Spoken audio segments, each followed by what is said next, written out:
اعوذ باللہ من الشیطان الرجیم بسم اللہ الرحمن الرحیم السلام علیکم ناظرین، میں ہوں آپ کی میزبان فائزہ نقوی اس دعا کے ساتھ کہ جہاں رہیں خوش رہیں آباد رہیں، اللہ تعالیٰ کی بے شمار رحمتوں و برکتوں اس کے فضل اور کرم کے سائے میں رہیں پروردگار آپ سب کو اپنے سبھی اپنوں کے ساتھ خوش آباد سلامت اور ہنستے بستے شاد آباد رکھے، اور تمام مظلومین ہیں جہاں بالخصوص غزہ، فلسطین، کشمیر، لبنان، شام، ایران، عراق اور یمن، سوڈان اور جہاں جہاں بھی ہندوستان کے مسلمان ہیں، کشمیری بہن بھائی ہیں، جہاں جہاں بھی انسانیت اور مخلوقات خدا دکھ، رنج و غم، اذیتوں اور پریشانیوں کا شکار ہیں، پروردگار ان سب کی مدد اور نصرت اور رہنمائی فرمائے اور ان کو کامیاب کرے، اور جتنے بھی ظالمین جہاں ہیں بالخصوص جو ہدایت یافتہ نہیں ہیں ان سب کو نیست و نابود کرے، ان کے شر کو ان کی طرف پلٹائے، ہمیں ہماری موجودہ آئندہ نسلوں کو ہمیشہ ہمیشہ میں ہر پل امام وقت کی سچی مخلصانہ اطاعت کی، ان کا ساتھ دینے کی، ان کے لیے زمینہ سازی کرنے کی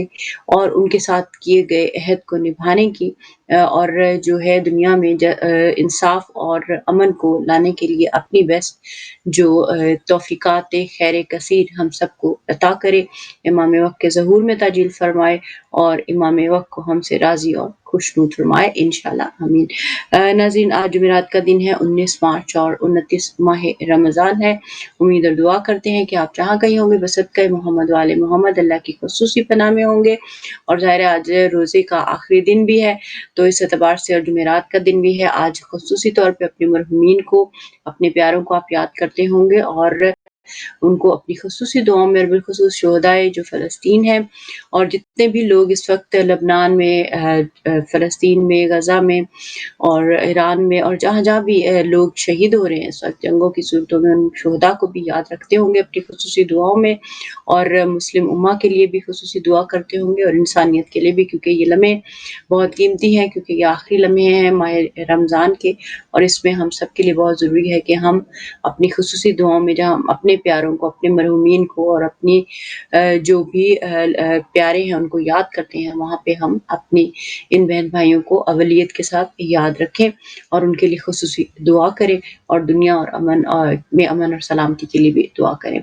اور اس کے ساتھ ساتھ وقت کے امام کی ظہور کے لیے دعا کرتے ہوں گے، اور ان کے لیے خصوصی جو ہے ان کے ظہور کے لیے آپ اپنی دعاؤں میں ایک خاص یعنی جسے کہتے ہیں خصوصیت کے ساتھ ان کے لیے دعا کیجیے کہ اللہ تعالیٰ کیا معلوم کہ ہم لوگوں کی ان دعاؤں کو سن لے انشاءاللہ آمین۔ ابھی بہرحال ہم بڑھیں گے ہمارے جو اصلی سیگمنٹ کی طرف، جو کہ فرسٹ ہمارا پارٹ ہوگا، جس میں آج ہم فرسٹ ٹاپک ڈسکس کریں گے رول آف اما کے اوپر، and we do have very prestigious guest with us, Sister Sakina Datu. She is journalist, broadcaster, and she is joining us on this important topic related to role of Ummah, where justice, we really need to uphold the justice in this world and around us and even within us. So Quran emphasizes on the upholding the justice, and it is very important that we do justice not only with our own self, but also with everyone around us and in the global community context as well. Assalamu alaikum, Sister Sakina. Thank you so much for joining us today, and really honored to have you on the show. And would like to take your viewpoint, especially keeping in view the current situation of this global ummah and humanity as well. When we look at Epstein file and other stuff, in both ways, if we look at it, it is under a suppressive there are people who are ruling on this world oppressively in many forms and in many shapes. So first of all, the kind of environment we are living in, before we move on to the topic, like we really need to understand kind of injustices humanity and Muslim Ummah is facing. So if we just give them some kind of headings, or we can keep pinpoint them, like these are the kind of injustices we are living in, we even as a social community, as a in moral and ethical context, and even in countries and even in global context. So what are your viewpoint when you analyze the whole situation? Assalamu alaikum, sister, and thank you for having me as usual. I think the times we are living in are really dire times. In a lot of ways, of course, a lot of people interpret what is going on now as we look at the state of the world that is burning from one corner to the other. um, there are a lot of indications that we are probably very close to the time of the Imam. Now, of course, nobody really knows. Only Allah knows when the time for the Imam is the right time. And we may have this phase and then go to another 100 years before Imam comes. But if you look at some of the signs, that we have been told, a lot of them are aligning, and so it is, I think, prudent for us to just keep that in mind and realize that if at all our Imam was to appear in our lifetime, say in the next few years while we are alive, then what is our role in there? I think that's the major issue to think about, because sometimes we consider these things to be quite far. The coming of the Imam is something that is at the back of our mind, not in the forefront. And I think the times we are living through should have jolted us already into that. That is one. But in terms of the decay that is happening, of course we are all aware of the several wars that are happening and injustice around the world. We've been through genocide in Gaza. And it's not just limited to Gaza at the moment as we speak. The West Bank is going through a lot of difficult times. There is constant people being killed, settlers invading, and of course, since the war on Iran has started, there are more shootings by the Zionist entity, even in the West Bank. And apart from that, of course, Lebanon is one of the saddest stories, really, because the Lebanese are a people who have sacrificed so much for another people. These are the people who gave up and got involved in a war in order to divert attention from the people of Gaza, and they've paid really heavy prices. The loss of Said Hassan Nasrallah, but also ordinary people on how they, at the moment, as we hear in the news, the displacements that are taking place. And sadly, in Lebanon, even their government is not in support. As we speak, there are efforts for the Lebanese government to be having talks with the Zionist entity, and this is very hard for the people in southern Lebanon. In Sudan, of course, there's been another genocide, silent genocide going on. Things are very bad in Libya. Since the fall of Gaddafi, the country has become unstable. And then obviously the big war, Iran, Iraq, Yemen, the excess of resistance, and in Iran, really, I mean, on one hand, Iran is winning this war. Make no mistake about that. But at the same time, the price they're paying is huge. The human cost in Tehran, for example, is massive, because what the US and the Saudis are doing is, because they are not able to reach the military, stockpiles of Iran, they are now taken to bombing ordinary people. So they are bombing schools, hospitals, cafes. Recently a cafe that was meant for dementia and also like special needs, kids. So they are targeting the heart of ordinary life in order to create hopelessness, to make people change their mind in their support for war. But of course, Iran is a very strong country. Iranians have a kind of faith and ideology that is not comparable anywhere in the world. And then even here in the West, we may not be under bombs, but we are under the leadership of the Epstein gangs. People Mhm. who are so morally bankrupt. And these kind of leaders we live under, who are satanic worshippers, a cult, that is devil worshippers, who abuse and eat children, cannibalism. That in itself is a tragedy for us to be living under this kind of a leadership. So the world is going through some very dark times, in my view, in different manners.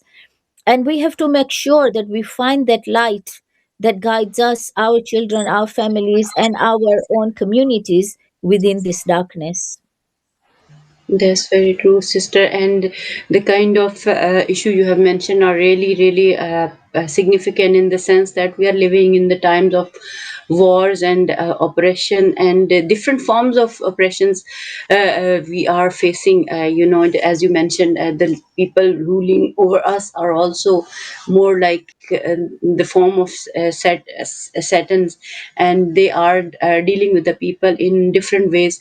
And this is not just about the community which is living at this time, or is this age, for example. It is about the future as well. When we look at these all the events and the chain of events, if we connect these dots together, we can see who is behind all this oppression many hundred years, you can say now. Not just in this 100 years, but before that as well. At that time, media was not so powerful and no one knew what is going on. But now, even if we just analyze this 100 years, we can see how many wars have been waged on the people who were like helpless, who were poor, and in the name of help, you can say, like they come to help you and rescue you, and they just ruin everything you have.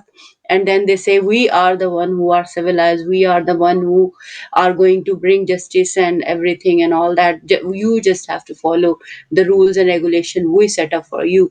And those rules and regulation doesn't have morality, it doesn't have ethics, they don't have consciousness, they don't have the elements of justice within them in many ways. If we look at them closely, I mean, uh, on the surface they might be the way we are living in different system, it looks like we are living in the system of very, there is law and order and people are like being protected in many ways, this and that.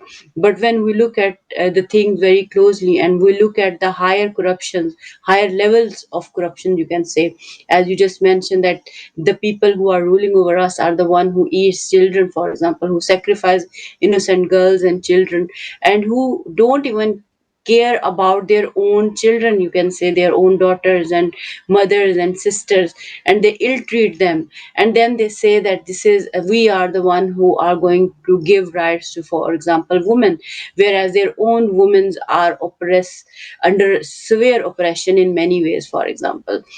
Because when a mother have to leave their child in a daycare, for example, just to earn money for looking after their home, for example, or to run their home, or to support their home, for example. So this is the kind of oppression as well, if we look at it in one way, if we look at it.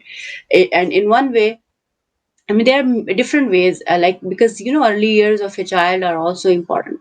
So in that context, like if we look at a very small level, in a micro or level or whatsoever, so these are the kind of layers of oppression we are in, and sometimes we get confused in these kind of oppressive systems. So how do you see, sister, when today obviously is going to be kind of, hopefully or maybe not, is going to be the last day of Ramadan, is 29th of Ramadan. And we have been like working on our spiritual well-being and intellectual well-being in terms of connecting with the light of Allah subhanahu wa ta'ala. And when we connect to Him, we are connecting to a higher power, for example. So what do you think, what we really need to get from Allah subhanahu wa ta'ala when we are like coming out of this feast of like Maher Ramzan and all that? So what are the key takeaways we must be looking at? Like, okay, this is the whole month of Ramadan, I have celebrated fasting and ibadat and everything. So now what? How would I know, like, this is something I have achieved so far and this is where I'm going to use it? For example, the way we have spiritual exercise, physical exercises, and when we, for example, walk or we do everyday chores, we do see like, okay, this is the strength I have built so far. So how we can understand the kind of spiritual power we have acquired so far, and how it connects with the collective role of ummah? So first of all, I think this month has been such a blessing. It always is. I always feel like it's almost like you've got this shelter, over you. You're living in a bubble, and there are so many blessings around you. um, and I think we all feel it in our own ways. We it is almost like we are living in a bubble. And there is blessings left, right, and center. It is such a mercy from Allah subhanahu wa ta'ala. And it is very sad in a way when we are coming out of this month. And it's human nature that by now we are exhausted, we are tired. And in a way, we are almost hoping Eid so that we can start eating again at normal times. Um, and so sometimes we can lose a bit of sight of the importance of the very last days, of coming out of this month, which in my view is um, just to really ask for that final strength from Allah subhanahu wa ta'ala, to whatever, if for example we have not been forgiven in the entire month, to seek Allah's forgiveness on the last night, the night of Eid.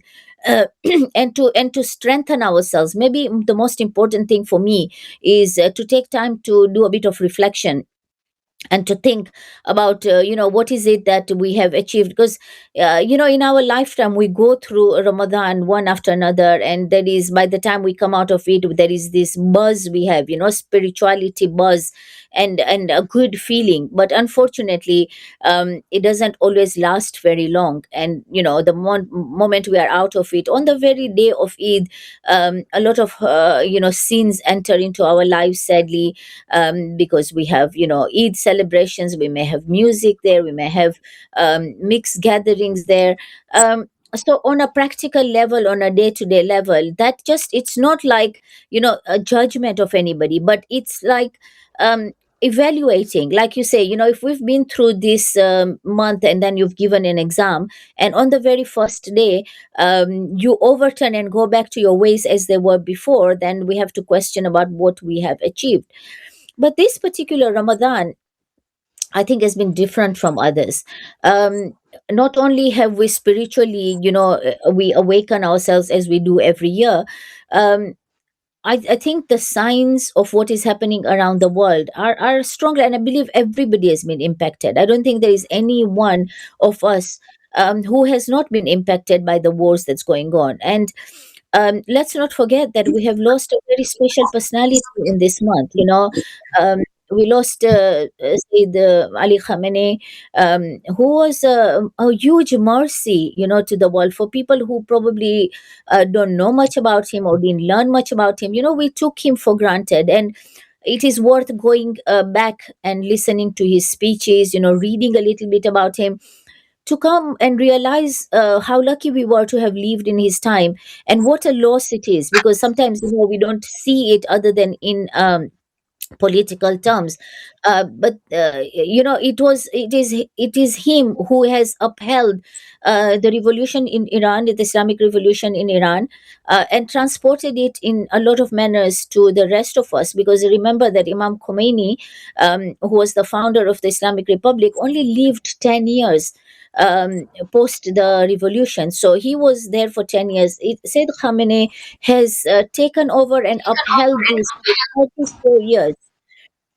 He's been in charge. And even before that, during the time of Imam Khomeini, he was a president of the country. So he's pretty much been standard figure throughout. And the kind of achievement that today, when we are watching Iran and we see the strength, the military might of the Iranians, which has shocked the world, shocked the West, these were all developed under his leadership. So on one hand, the wisdom of him, I can just not overcome that on one hand he prepared the country for this deterrence, and yet on the other hand it was his fatwa not to have nuclear weapons. So he was a man of peace. He wasn't a man who advocated wars, because he always advocated not to have these. And many people say, why did him not allow nuclear weapons, because today Iran would not be facing this. The reality is, this is based in Islamic principles, and it is not only Said Khamenei, Imam Khomeini before that, Said Sistani, and many other ulamas have the same view, that nuclear weapons are very nasty weapons. You know, they kill indiscriminately. They don't look at your who is your enemy, and also generations to come. It is bad for the environment, and this is against the very fabric of the faith that we believe in. It's not part of the Islamic fabric. And so to have that wisdom of having deterrence on one end, but yet keeping the ethical aspects in mind, you know, we've lost a very huge personality. um, and what is our role as we watch, you know, our brothers and sisters being massacred in this holy month? What is our role? So the first thing I would say is, coming out of this month, you know, there's a lot of reflection to be done. The first thing would be to learn, you know, to understand. For those of us maybe who are not very political, have not taken interest before, to really genuinely understand, you know, what is going on around the world, because that's the first step. If you cannot understand the politics of today, then how can you possibly expect to be part of Imam's, you know, army? So there is that one. um, and of course, you know, at the moment the caution is, there's a lot of propaganda out there, Sister Faiza. There is a psychological warfare happening alongside, you know, the conventional warfare. And we are not facing a conventional warfare, but we are at the heart of psychological warfare, because there is such a lot of propaganda out there. And you know, it is sometimes, it surprises me that people within our communities, people who are followers of the Ahlul Bayt, um, succumb to this. You know, there will be questions of buying into Western propaganda. You know, we have a habit of spreading, you know, like the enemy puts out a lot of misinformation out there. And we have this sickness of wanting to be the first to tell people. So we spread, you know, we forward the things that are not verified information.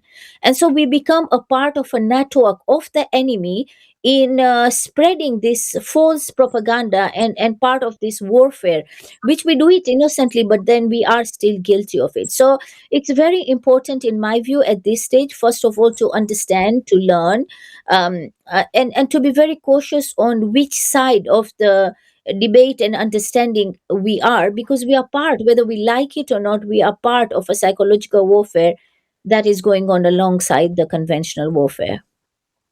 That's very true, sister, because it's very important that we understand the layers and the kind of wars we are in. As you mentioned, there is psychological, there is conventional war, and there are many types of war. You can say ethical, moral, legal, and there are different layers in which we are like living in, and we really need to understand the type of role we have.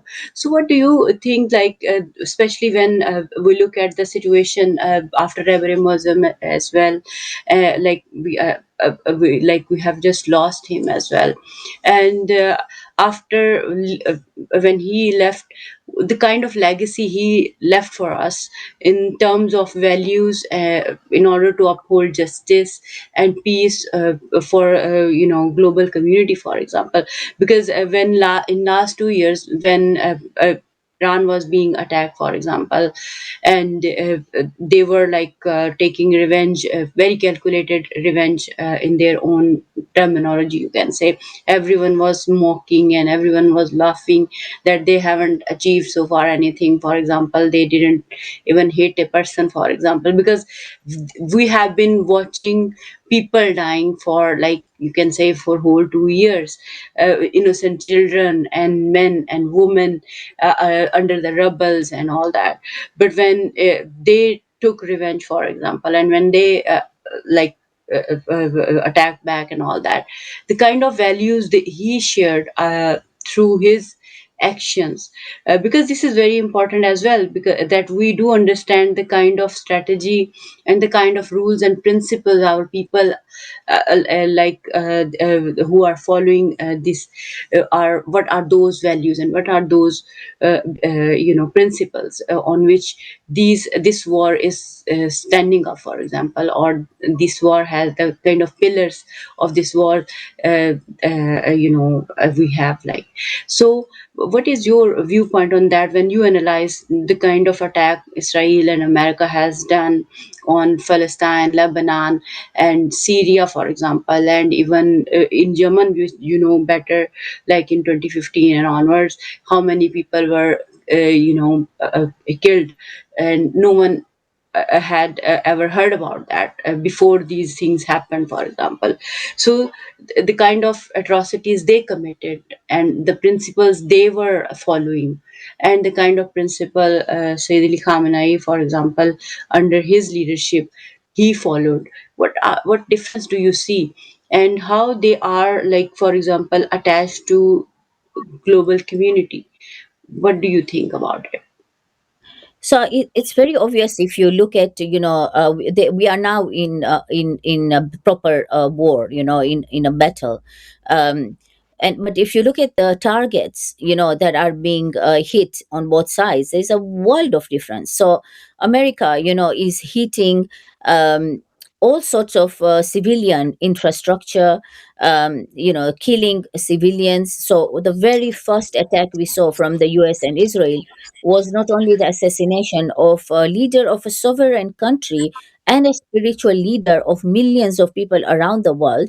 This is akin to us saying, for example, if Pope was targeted and assassinated, how unethical this would be. And this is what they've done. They have gone for a man who was a spiritual leader of so many, but also a sovereign leader of his own country in the very first attack before, Iran had even attacked anybody. And at the same time, immediately with that, they attacked the school in Minab, as we are aware of. And, over 100 girls, little girls, were martyred. And this is the satanic people, the Epstein files gangs, who are obsessed with the blood of innocent children, and that is very obvious for anyone who studies this. And there are a lot of theories out there, for example, of why they hit a school. And many mention that, they believe always, as we've seen through Epstein files, that sacrificing children, the innocent blood of children, gives them power and gives them victory. And this was something that they were aiming at. On the other side, exactly the same playbook, that is being used in Gaza, and how, they have targeted ordinary people, children in particular, and infrastructure. They're hitting ambulances, they're hitting hospitals. If you look at Lebanon, what they're doing, they are targeting ordinary people. um, Whereas Iran has been very calculated, very, very careful, that they do not hit any civilian targets. They are focusing on the Zionist entity itself, and even the Zionist entity, they are not just indiscriminately killing just anyone. They are targeting specific areas, like the Dimona, for example, nuclear plant, or the hubs of intelligence, that, or the places from which they are being attacked, the military installations. But also in the Gulf, the same, the US bases from which they are actually being attacked. And there are many people who have said, why can Iran not limit itself to just hitting the Zionist entity? Why is it that they are hitting, the Gulf countries, Muslim countries, neighboring countries? Well, they have been attacked from these bases. These countries have hosted US bases because US cannot fire from America. It's too far. And they are using these bases. So this is a legitimate target. And they have said time and again, and very, very much with emphasis, that they do not have problems with their neighbors or with the fellow Muslims. What they are doing is targeting these bases. And actually, in a way, I mean, the intelligence and the strategy that Iran has, portrayed, apart from the fact that by doing this, they are choking the American economy and the Western economy, through this, heating of these bases, but also, like, for example, closing of the Strait of Hormuz. Now, an ordinary person in the West can feel the pinch in their pockets, because the price of oil has gone up. And unfortunately, people, most or people around the world, we have a tendency not to get involved, or to look at the bigger picture, to look at the issues of humanity and justice until it affects us. And so this was important, that ordinary man feels it, so that they can look into what this is all about. that it is not Iran that is subjugating them or causing problems for them. It is their own Western leaders, the oligarchs, the Epstein gang, who are creating these problems. So Iran is very, very careful not to hit any civilian areas. And there are also many, many false flags. You know, the Shaheed drones, for example, that Iran uses have been replicated by the US, and they've used some of these to hit, for example, Turkey in civilian areas, and Kuwait, and then to blame it on Iran because they want to drag these Muslim countries into a war against Iran. And Dubai, for Well, example, was that is very, very worrying. We've seen that airport attacked, but all places from which either they were being attacked or they are spy networks. They are, watching over and providing intelligence where Iran, is attacked. So it is very important to understand that difference. That Iran is employing Islamic warfare.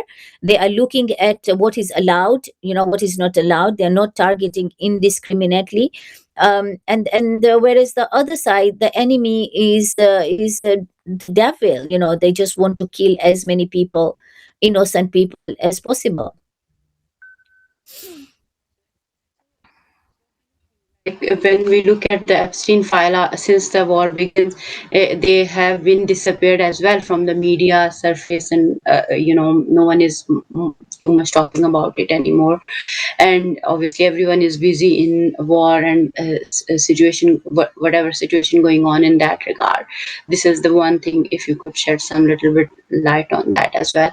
And the second thing is, when we look at when we look at Karbala and Imam Hussein, we see Imam Hussein says like, if you stand up against the oppression, you have very late or take longer to stand up to uphold justice. For example, you have to pay the heavy price. So do you think like the price we are paying at the moment is really really heavy? And even now when we look at the Arab countries, Arab Muslim countries, for example, they are still not awakened, even after what is happening in in Arab countries at the moment, when obviously when Iran is targeting the US bases over there, they are like in a view that they are being hit as a sovereign country. But when they the US bases are like targeting Iran from their sovereign lands, no one is looking at it from that perspective. And how important it is for our people to understand this kind of distinction as well, that our Arab countries should understand this thing, and they should unite, especially from the perspective of the people, common people on the ground, because we know they want a puppet government even in Iran, just like the Arab countries have in their countries, for example. And this is the problem with the US and Israel. And so how do you see this aspect, and what do you think that common people of these countries are really understanding the situation, and viewpoint globally is changing, especially among the Muslims, and they are understanding they are really really supposed to take steps, or their conscience is awakening for somehow, or they're still not awakened fully? So, with the Epstein files, I think, it is quite clear that this war has been waged. One of the main reasons the war has been waged at this time is to, divert attention from the Epstein files. Now, this is not to say that there hasn't been a plan to attack Iran. There's been a plan for the past 30 years. The six countries that US was supposed to take out based on a foreign policy that is dictated by a Zionist entity, and the five of them have already been destabilized. So Iran was left. But at this particular time, when you talk of timings, it was because of the Epstein files. Everybody knows that Trump has been blackmailed to some extent, but also a lot of other people. It's not just Trump. The Netanyahu's survival, and a lot of other people who were in the Epstein files. We don't even know half of it yet, because only some files have been, and we've seen some of the from Arab countries, some of the leaders have also been involved in this Epstein file. So there was a need to divert attention. To some extent, that has been successful. Because Epstein files are not in the news, as you say. It's the war that is there. And I think Western audiences, in my view, are not as blank as they used to be before. I think before, these kind of diversion tactics used to people used to buy into them. I think at the moment everybody is talking. Ordinary people, if you go into social media, everyone talks about this, that this was to avert the Epstein files. So in a way, it's not in the headlines, but it is in the consciousness of the people. So I think it has not really succeeded in putting a context to why they are waging these wars. Now, when it comes to the Arab countries, first of all these Arab nations, it is the Gulf nations. I think it's important to understand that why have they given the basis to US? So the US convinced them that Iran was a threat against them, because Iran is a Shia country. Most of these Arab countries are, Sunni or Takfiri, and they have always felt that Iran was their enemy. And so they felt that Iran was a threat, and that US bases would protect them, because that's what the US told them, that by having the bases over there, if there was an attack on them, then they were going to protect them.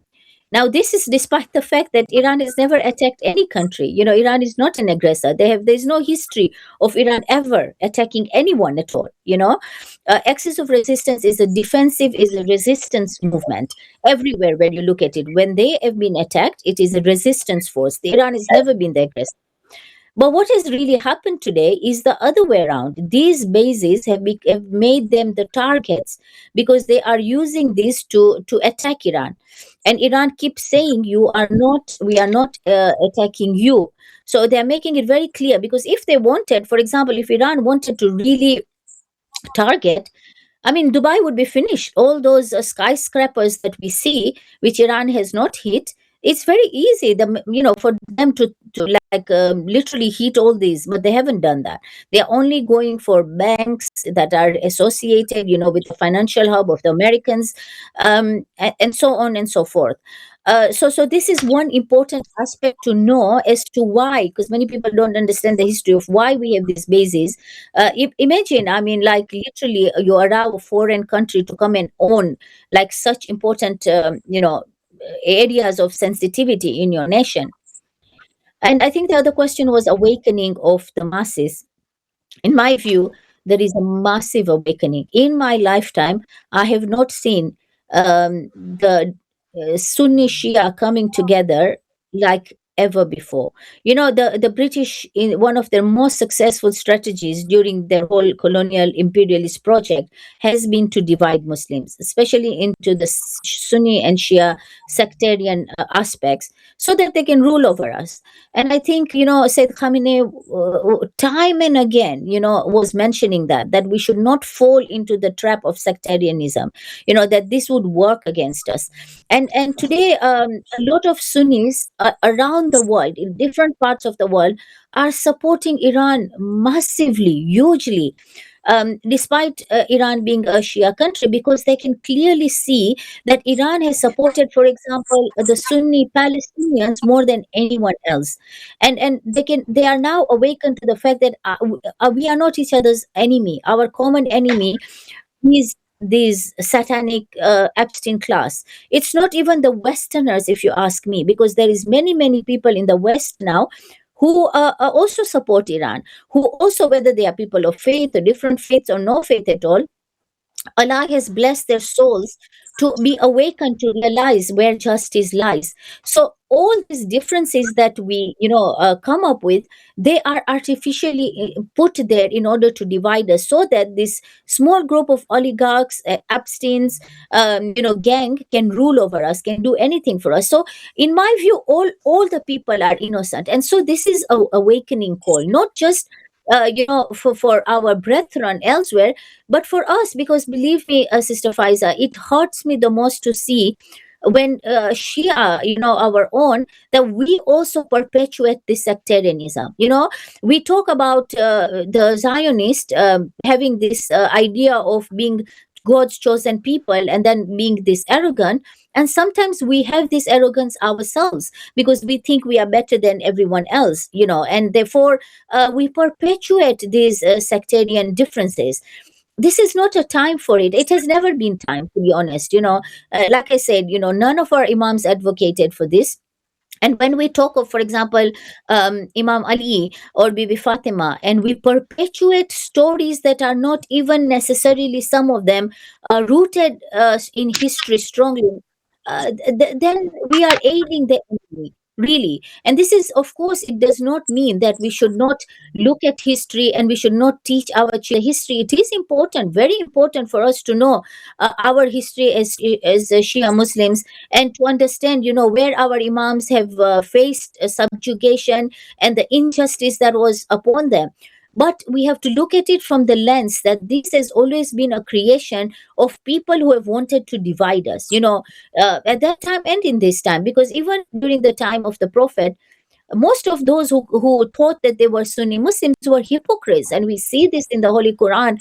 Time and again, Allah talks about the hypocrites who, on the face of it, accepted Islam because they had no other choice.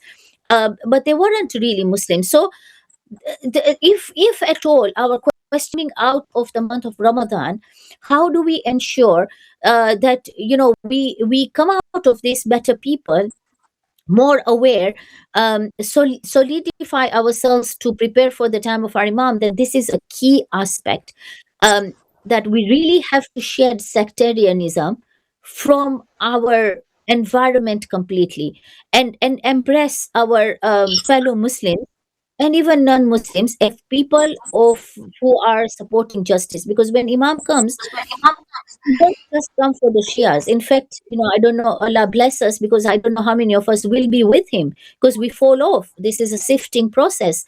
There will be people who will not have heard ever of Shiaism, will not have heard of Imam Mahdi, will not have heard of Imam Hussein, but will be in his army because their hearts are yearning for justice.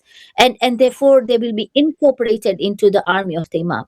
So it's very important for us to keep these big, goals in our mind. It is not about sectarianism. This is about ensuring that us, not just us, our children, because we are in an era where our children have grown up in the West and they buy into a lot of our children, our families, our communities, our souls are awakened.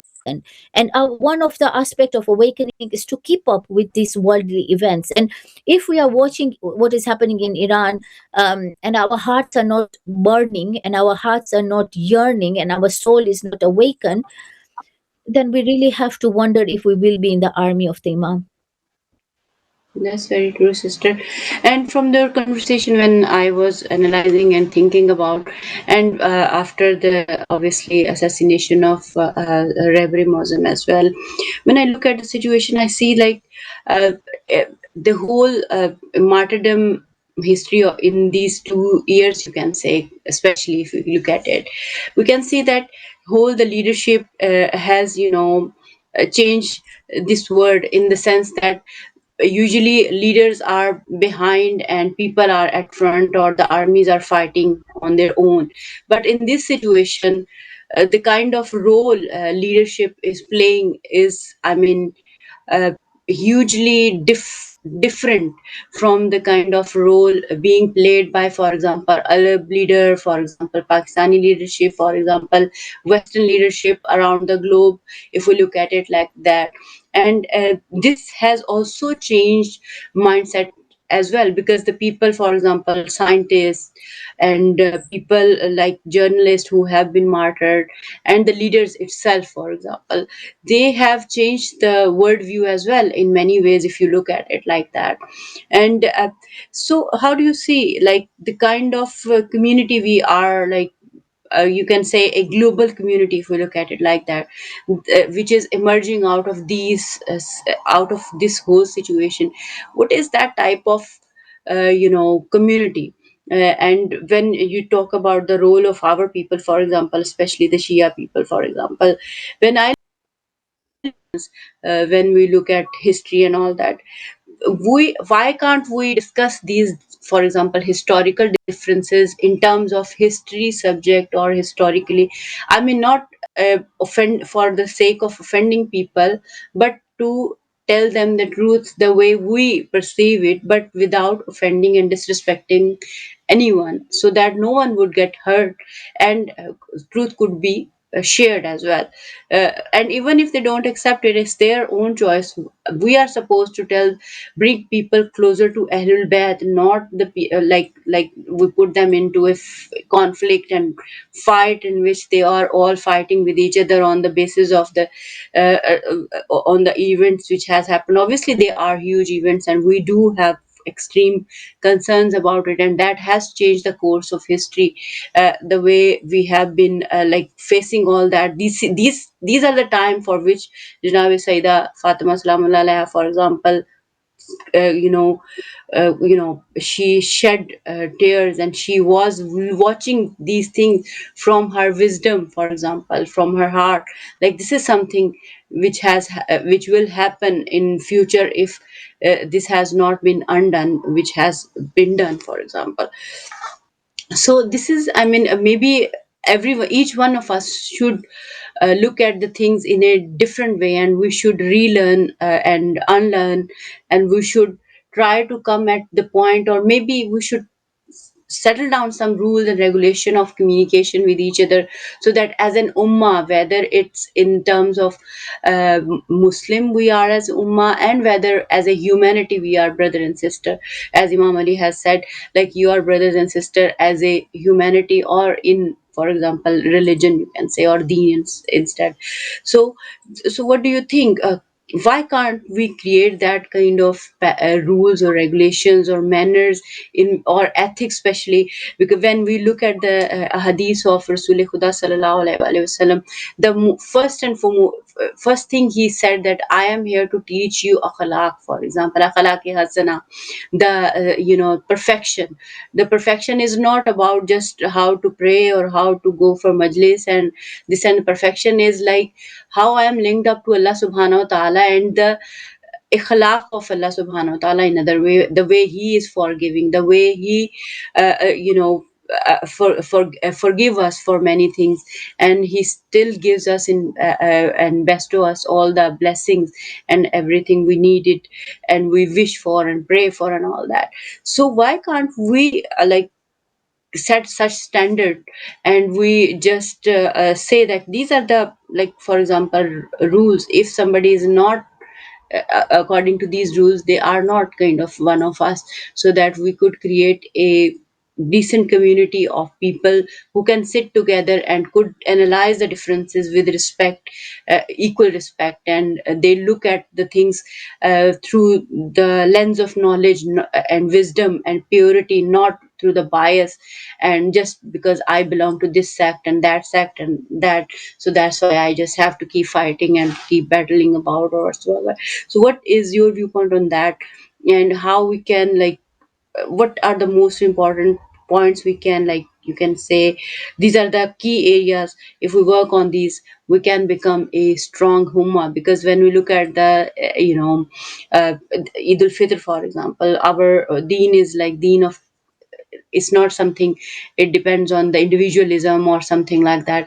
When we go for a collective prayer, for example, then it is Allah subhanahu wa ta'ala is more happy with that, and there are more blessings in that, like prayer of Jummah and prayer of Eid, all and all that. So what do you think, what are your takeaways on that, and what how do you see these things?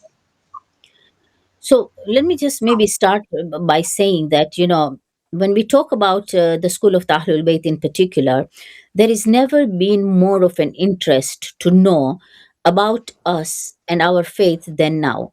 And that is, people are asking left, right, and center, what is it that is making these Iranians um, so resistant that, not only are they not opposing, their governments, not only are they like, strong and are supportive of what is happening, but they are every single day in the month of Ramadan, since the martyrdom of Sayyid Khamenei, they are onto the streets, every night. And the bombs are raining, like there is bombing happening, and these people are standing there and saying, we are not scared of that. I mean, like, it's martyrdom. If our Sayyid could attain martyrdom, what are we? And we yearn for martyrdom, and this is something that for people, especially non-Muslims who had never heard about faith, are really questioning, what is it that gives this. And then when they hear about the fact that this is the legacy of Imam Hussein, this is the product of Karbala, they want to learn about it. And not only non-Muslims, but I know of a lot of our Sunni brethren who had, because unfortunately they are not taught these things. They Hmm. are a lot of them are not told, for example, about the tragedy of Karbala, because they do revere also Imam Hussein, but they are not given those tools from childhood. And so they are looking into this and questioning a lot of things. Now, why am I bringing this? This is because the interest in our faith and our ideology comes from the outward display of what it is, the values. The Iranians are showing the values, the Lebanese are showing the values of what it is to be the follower of Imam Hussein during the hard times. What is it like to be part of that legacy? And so, for those of us, we people who are in this part of the world, we also have the same responsibility, but in a slightly different manner, because we are not in an active war, but we are in a psychological warfare. And so our attitudes, our demeanor, our way of explaining and talking, our responsibilities of telling people about our faith is massive at the moment. But like you mentioned, it doesn't mean you go and push it down people's throats, that you start fighting about what happened at Sakifa. It doesn't help anybody. Really, it doesn't help anyone. I mean, again, like I said, I'm not saying don't let's not talk about history, because it is important for our children to understand what the differences are, what our imams went through. However, this is not a point of contention, right? We have so many similarities which we need to be talking about right now. And moreover, it is our akhlaq, it is our demeanor which will attract people to us, our strength, our resilience, our resistance. And this can only come, Sister Faiza, when we have spirituality. And we are so lucky that we are just in this month, that we're living a month in which Allah has given us the opportunity to perfect our spirituality, to the maximum. But that is the key thing. If you do not, have spirituality, if you're not connected to Allah, then everything feels disconnected. So that is the premise. When we talk about the Iranians and the Lebanese today, they didn't just get here from nowhere. That they have been practicing spirituality. It is that 100% trust in Allah, knowing that, when you say Hasbinallah wa ni'mal wakil, it's I'll give everything away. I am not attached to this world. Take whatever you want, because all that matters to me is my connection with Allah subhanahu wa ta'ala. And this is something that we have had the opportunity in this month to cultivate. And so this is really the key. If we were to go further than that, then we have to have the work, but coming the base is spirituality. Now, again, before anything else, I must make it clear that when it comes to spirituality also, we have got to be careful not to become judgmental, because this is a problem sometimes. I mean, I'm watching scenes in Iran whereby amongst the people who are on the crowds are people who are women who are without hijab. And some of the people have been interviewed, and they say, we may not wear hijab, we may not practice everything, but we are the children of Sayyid Khamenei, Ali Khamenei, and he had made it very clear that we are all his children. However, wherever we are on the path to that perfection, because everybody is not on the same level. It is spirituality is a journey. We are all going through our journey. So this path is open to everybody. You have to, the key issue of our faith is justice, is about support for the truth, and the rest of it, Allah helps us through our spirituality, through make ourselves such that we walk to that path.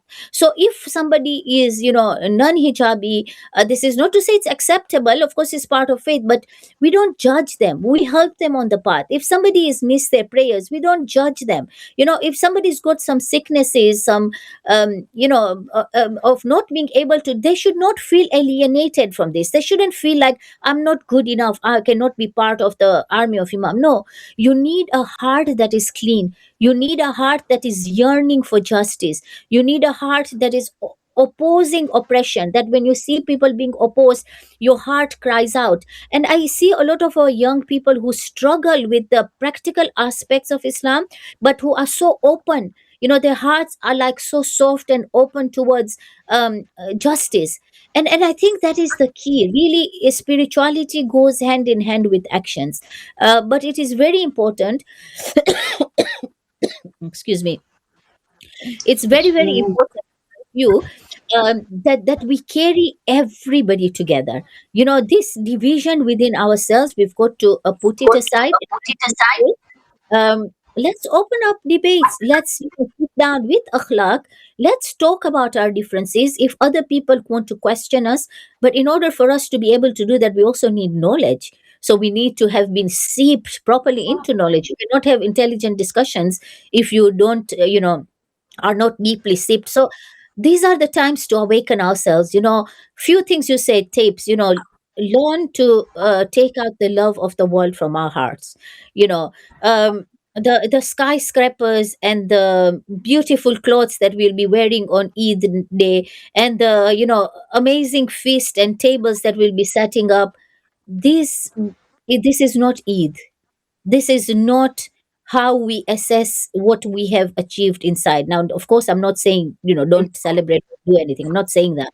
But keep it within context. As long as Imam Ali tells us that he divorced the world 3 times. And I really strongly feel that as long as you are attached to this dunya, and as long as you're attached to the attractions of this world, your inner self cannot be elevated. So we have to start shedding off things.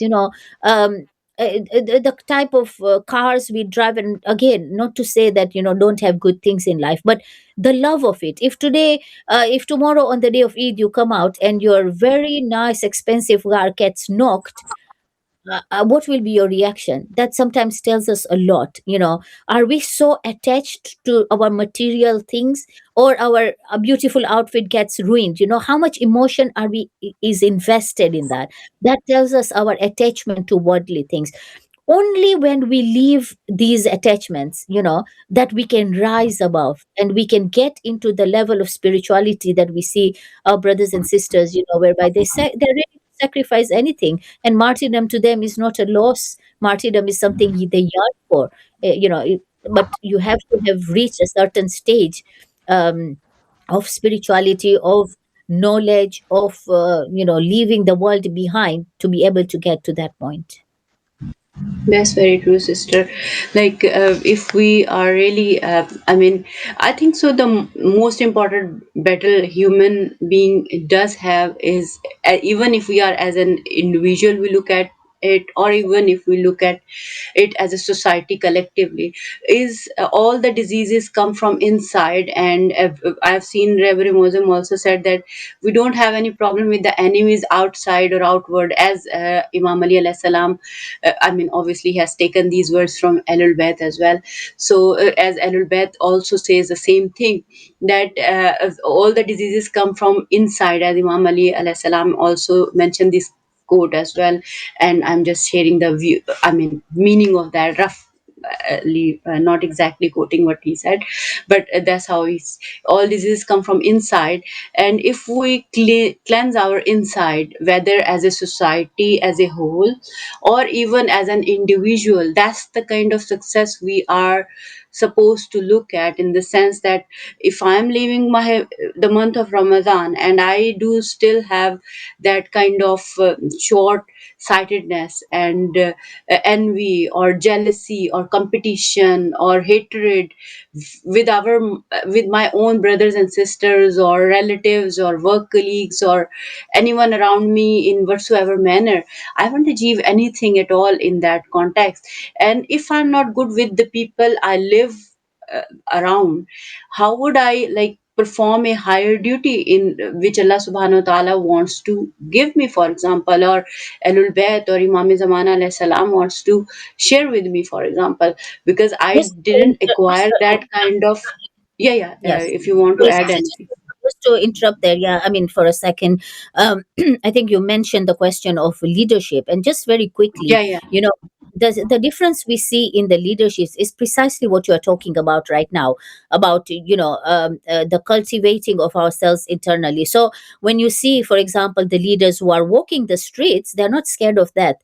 Why is that? Because they have left all those attachments aside, and they have cleansed themselves. They don't have the same kind of love and attachment to things. Whereas you look at, you mentioned our other leaders, they are so scared of losing their lives or getting maimed, and they're so protective of them and their families and their wealth. And when we talk of, for example, Muslim countries like Pakistan and elsewhere, but you watch that people who have let themselves ransom, they've freed themselves, they are the free human beings of this world.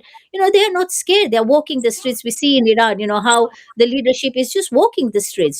Said Khamenei, when he was told to be taken to a place of safety, he said, how can I, if I'm the general, and my people are on the battlefield, how do I just go and hide? And I will be in the forefront to show the way. There's a massive difference in our leadership, whether we talk of our family leaderships, whether we talk of our community leaderships, or talk about our nations. And really, I mean, we, in a way, we are blessed. What is happening in the world today and the examples we see, this is like Allah's giving it us on a golden platter. Here is an example of what you can be. Look, there are others like you, and you can become like them. But shed off all these sicknesses of the heart, like you mentioned. Pure, clean yourself internally and pure. And also, it's a question of faith. How many of us do say that we believe in the hereafter, and we believe in uh, you know Allah's mercy, and we believe in our imams coming to our rescue in our graves and stuff. It's one thing to say it, it's another thing to believe it, and this is something we all struggle with. you know but you cannot walk towards death until you have that certainty, right? You walk into sacrifice, martyrdom, because you are so certain of what is to come. And if that certainty is not there, then we struggle, and we all struggle with that. So I just wanted to bring that point out, our leadership and how we can take examples from them. That's very true, because this is very profound example of our leadership, because the kind of timings we were or we are living in. I used to hear that, like, oh my god, I mean, whenever it used to come to the Palestine or standing up against the tyrants before, like this whole 2 years, you can say. I mean, we were used to see our elders or people around us or the community around us, oh, how we can stand up against a tyrant. They are so wealthy, they do have these material resources, and they are together, and they are doing this, and they have this kind of weapon and this kind of things, and we don't even have anything. We are empty handed, we can't do that, we can't stand up. And whereas if you remember, you mentioned in one of our show the story of Talut and Jalut, in which they had the kind of similar situation in which they didn't have anything at all, even just with this small stick, or you can say whatsoever it was. He just fought against the tyrant of that their time. But it was the light of tawakkul, the power of tawakkul, the attachment with Allah subhanahu wa ta'ala, the attachment of with the true values Allah subhanahu wa ta'ala has shared with us through Ahlul Bayt, through Rasul Khuda sallallahu alaihi wasallam, and through Quran Kareem, that we are supposed to reflect and like, because Quran also is a Furqan, book of Furqan, which tells us like this is batil and this is haq.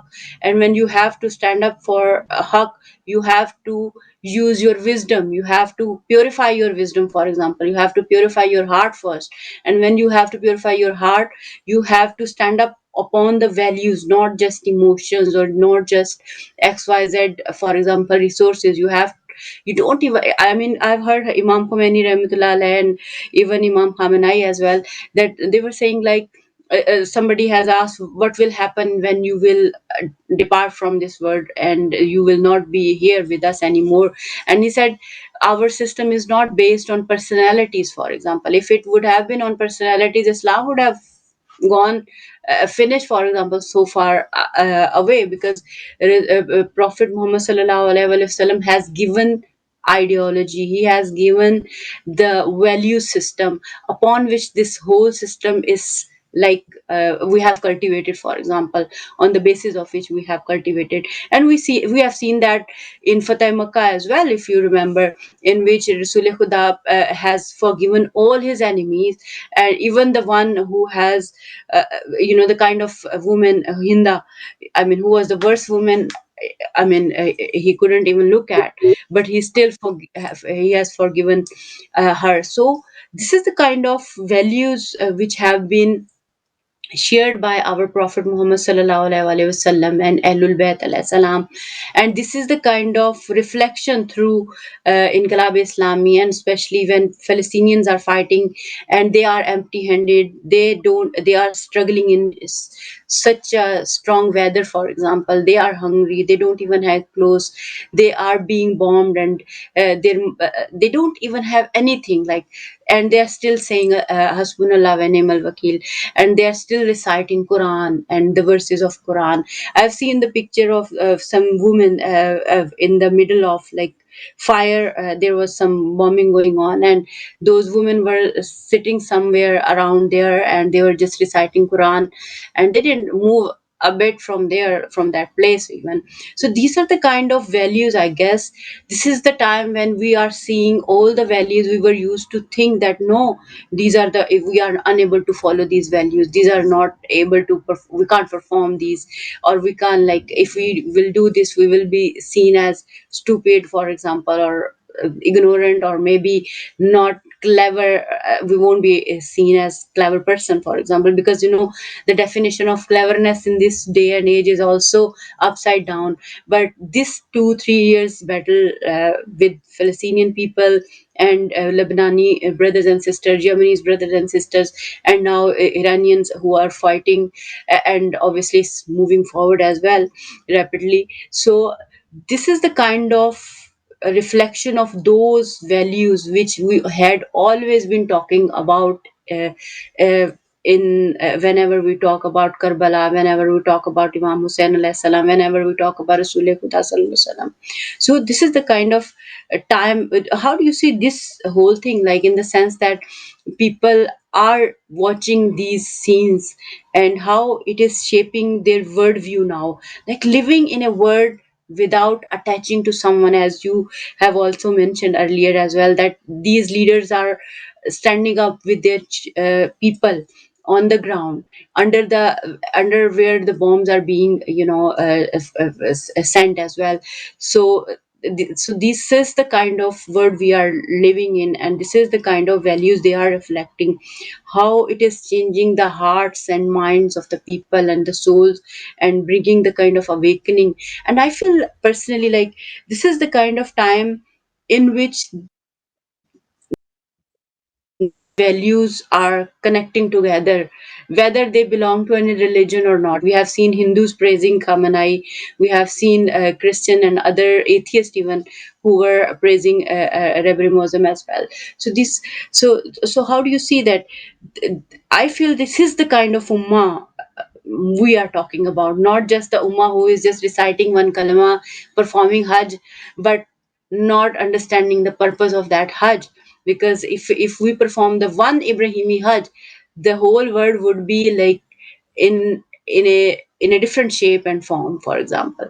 But the kind of ummah we are at the moment talking about is the one which is emerging from these values, and they are standing up together under the light of those values. So what is your viewpoint on that? I think, we are extremely lucky and privileged to be living at this time when I feel that Haq and Batil is becoming so clear, so clear. Not in a way that we have in a way that I personally have not seen it in my lifetime. There were a lot of things that used to be put under the carpet as conspiracy theories. There were many things you spoke about, and people said, oh, these are just conspiracy theories. When you talked about how the leadership of the West, was corrupt and rotten, and how these small group of people go together and rule over the world, it was seen as conspiracy theories. When you talked about the values of our leaders in Iran, people labeled some of these as fanatics who are like, but today the haq and batil is so clear. Everybody can see who is on the right side and who is not, because the war that is being going on is a clear cut war of justice against injustice. So that in itself, I think, is very, very. It's actually Allah's blessing on us, that He's showing us such a clear path, And now, if we do not jump on this bandwagon and choose our path, then we genuinely are the losers, because Allah is, giving us so obvious examples. But another thing I think to remember is we are the people of Karbala. We are the people of Imam Hussein. And that has to be something we remind ourselves day in and day out.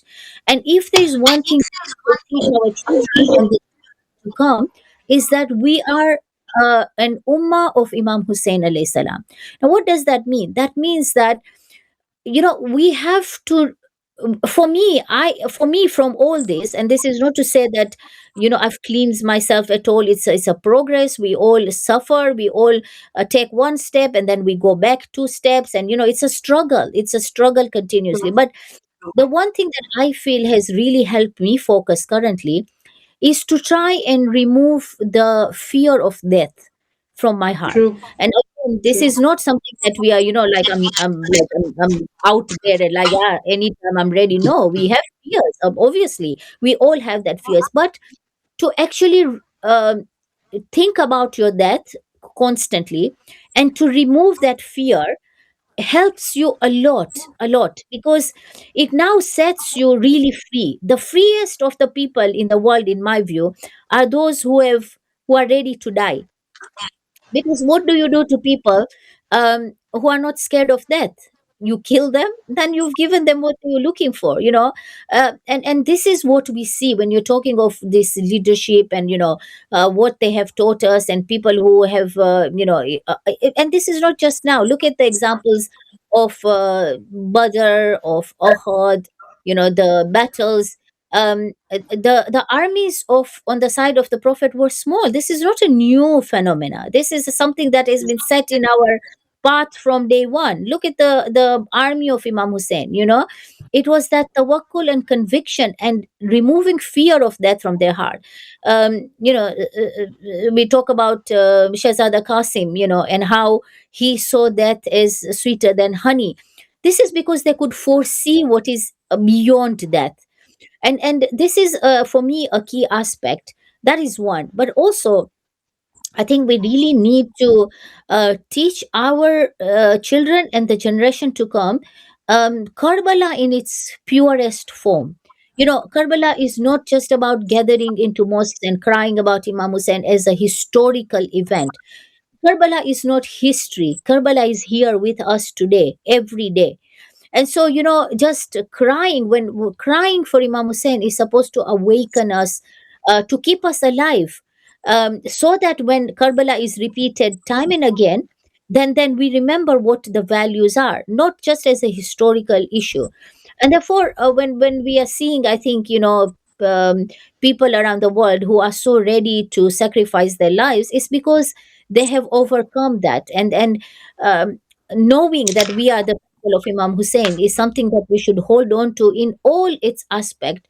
And really, when we celebrate, for example, Eid, this tomorrow or whenever, um, then these things have to be at the forefront of our minds, and not forget, because a real believer, as we are told, is not extreme. You're not extreme in your happiness, and you're not extreme in your sadness also. Even when you lose somebody or a loved one, you do not despair. You do not go into the kind of sadness whereby you despair. But at the same time, when you have joy in your life, you do not go to the extreme that you forget, the realities of the world. So that's probably the first test in how we, celebrate, knowing of course that our leader Said Khamenei is still not buried, and so we have to keep in this in mind. But for me, it is about ensuring that Karbala is ever alive in our hearts. That's very true, sister. Thank you very much for joining us today. And it was really a lovely discussion we had today, because we have discussed the values, and we have discussed the kind of time and era we are living in, and the kind of ummah we are becoming. I feel the ummah is becoming from through the lens of values. And when we look at the values of justice, truth, and Alul Bayt, and whoever is fearless and fearlessly standing up for, I mean, they are not like being fearless doesn't mean that you are like a childlike person, or the person who is ignorant and who is just doing whatever emotion they have come across, or something. Like, it means you are more responsible, you are more profound and deep in your understanding of this word, and the kind of responsibility you owe towards humanity, not just yourself. Because you come out of yourself and your family and your loved one. We have seen many people who were saying like, my there was a lady who was saying like, this is my son, and he is just 2 years old, and it's not more than the children of the Gaza and children of Palestine, and I'm standing up for them. And if something happens to me, I mean, I share the same pain as they are facing at the moment. So people who are Lebanese, who are standing up for their brothers and sisters in Palestine. So this is the kind of time and period we are living in. Just 1 minute is left. So just how do you see, if you would like to conclude the whole discussion and would like to give your message, if you have gone towards like you have been on Al-Quds rally as well. So collectively, the liberation of Palestine is liberation of all humanity. That's how I see personally when I analyze situation. So just 1 minute to conclude, if you would like to add anything. I think the key aspect, in my view, at the moment is to hold on to each other together. The issue of unity is extremely important. Like we discussed, unity with any kind of like-minded people. This is something that we need to hold on to very strongly. The liberation of Palestine should unite us, but again, also be aware that there is a lot of divisions.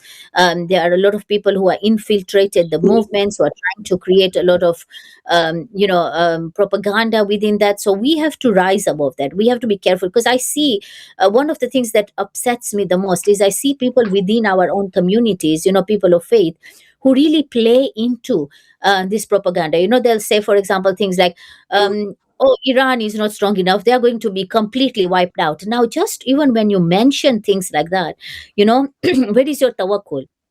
This is a time for us. If we are fearful for Iran, we pray for them. We sit on our musallas and beg Allah to protect, our leaders. And but don't utter words, because it may be in innocence. You may be thinking like, you're doing this in innocence, but the hopelessness with which you are mentioning that, you are playing into the enemy's, into that trap. So to be very aware of this, to come together, let's leave our small differences aside, small hatreds, small differences, like, let's come together for a bigger cause, because our imam is awaiting. Our imam is watching people being massacred, is crying the tears of blood to be able to come, but he doesn't have an army. So we are responsible for the pain of our imam. We need to come together so we can prepare for his coming. And when he will come, inshallah, he will liberate the world. But we have to be in the forefront of creating that atmosphere. That's very true. Thank you so much, Sister Sakina. And I would end the show on this point. Like, when we have Madhaviya and when we have Nabuwa of Rasul Khuda Sallallahu Alaihi Wasallam, there is no hopelessness. And when you are attached to Allah Subhanahu wa Ta'ala, there is always light. Whether you are alive or you are dead, it doesn't matter. If you are standing on the right side, you are alive forever, because you are alive in front of Allah subhanahu wa ta'ala. Because real liveliness is liveliness is in front of Allah subhanahu wa ta'ala, not this world and the people, the way they see. So this is something we really need to ponder upon and look at. Thank you so much for joining us today. I'm really, really grateful for your time. And to the viewers, I would take a leave on this note, that attach to Allah subhanahu wa ta'ala and be fearless, but take responsibility and be responsible. As sister said, that don't come inside, don't play with the propaganda, and don't share hopelessness. Just share hope and faith in Allah subhanahu wa ta'ala. Look after yourself and everyone around us. I'll take a leave. Allah Hafiz.